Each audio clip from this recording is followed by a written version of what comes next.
How to talk. Then people want to listen you.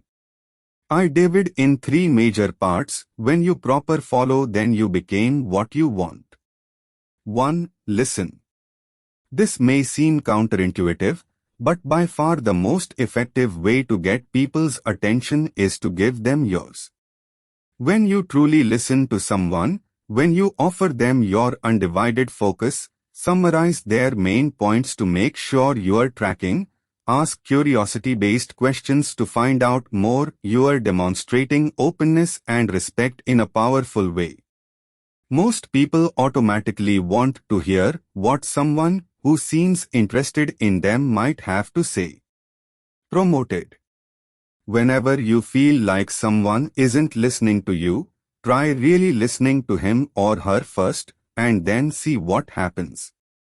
It doesn't always work. Some people are truly self-involved, but it usually does. Note to parents, this often has good results even with teenagers. 2. Cut to the chase. I was facilitating a meeting a few years ago for a senior operating group, most of whom were quite talkative and at the same time quite good listeners. There was one guy, though, he would start talking, and within a minute or two, people's attention would drift. I found I kept interrupting him, respectfully, trying to summarize for him, and he'd simply go off in another direction. It was really chewing up the group's time and breaking their focus.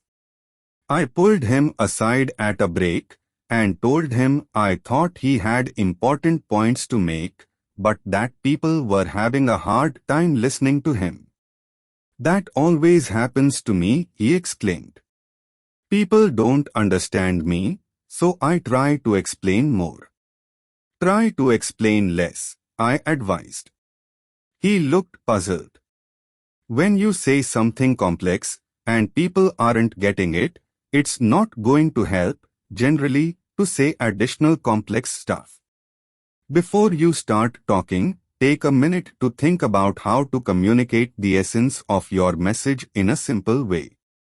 Happily, he made a real effort to follow my advice, and people were better able to listen to him.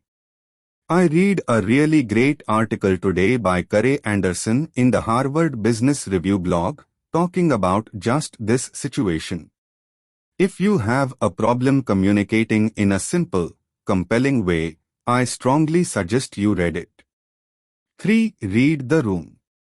If you are talking to someone or to a group, and they are not giving you their attention, surreptitiously looking at their phones, doodling, looking out the window, writing emails, they are not listening to you.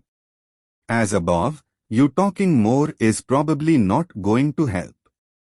Stop talking.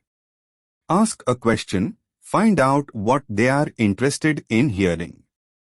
Even if you are the most compelling speaker in the world, people won't listen to you if they are not interested in your topic.